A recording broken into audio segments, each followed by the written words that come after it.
فبأي آلاء ربكما تكذبان؟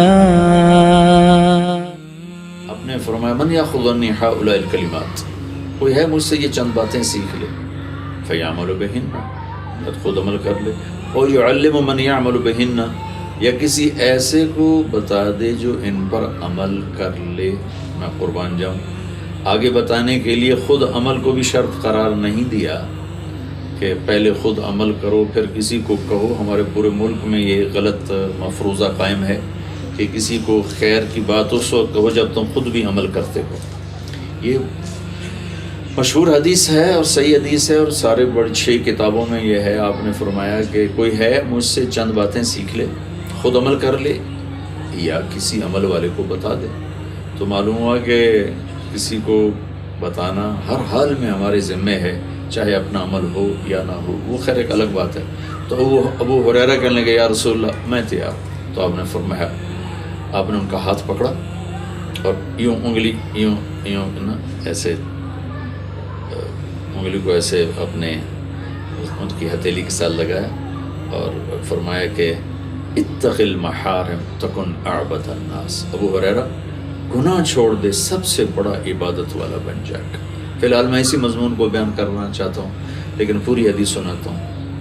ارضى بما قسم اللہ لک تکن اغنى الناس، قناعت کر لے سب سے بڑا مالدار بن جائے۔ قناعت کا کیا مطلب ہے؟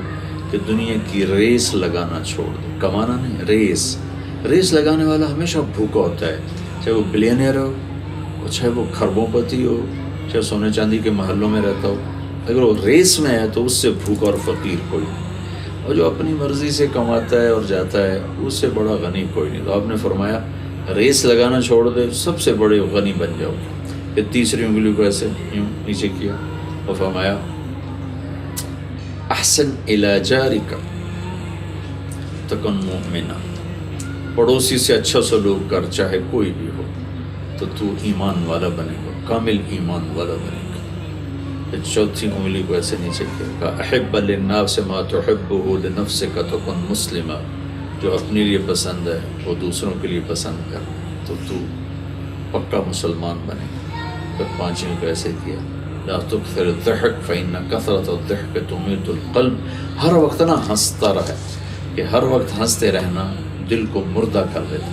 ہنسنے سے منع نہیں فرمایا، ہر وقت ہنسی مذاق ہا ہا ہی اس سے منع فرمایا، کس سے دل مردہ ہو جاتا۔ تو میرے نبی پاک صلی اللہ تعالی علیہ وسلم نے عبادت کا بڑا خوبصورت پیمانہ قرار دیا۔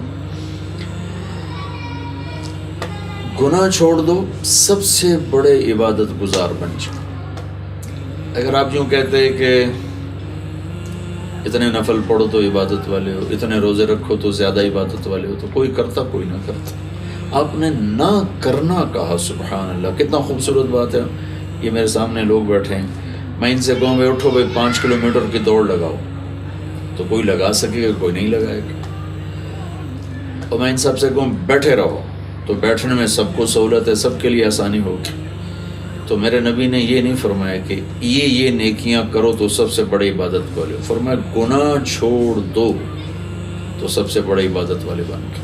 جھوٹ چھوڑ دو، زنا چھوڑ دو، شراب چھوڑ دو، چھوڑنے کا کہا ہے، قتل چھوڑ دو، جوا چھوڑ دو، ناچ گانا چھوڑ دو، ماں باپ کی نافرمانی چھوڑ دو، غیبت، حسد، بغض، کینہ یہ چھوڑ دو، سب سے بڑا عبادت گزار بن جاؤ گے۔ تو عبادت کا پیمانہ میرے نبی نے گناہ چھوڑنے کو بتایا کہ گناہ چھوڑو سب سے بڑا عبادت والا تو بنے گا۔ تو آپ میرے نبی پاک صلی اللہ تعالی وسلم کی شفقت ہے کہ آپ نے اپنی امت کو کبھی مشقت میں نہیں ڈالا، بڑے بڑے اعمال، بڑے بڑے وظیفوں پہ نہیں ڈالا۔ ایک آدمی آ کر کہنے لگا یا رسول اللہ مجھے کوئی وظیفہ بتائیں، میری روزی کم ہے۔ تو کتنے وظائف ماشاءاللہ لکھے ہوئے سارے صحیح ہیں، لیکن میرے نبی نے کتنا آسان کر کے اس صحابی کو کہا آپ نے فرمایا باوضو رہا کر تیرا رزق بڑھ جائے گا۔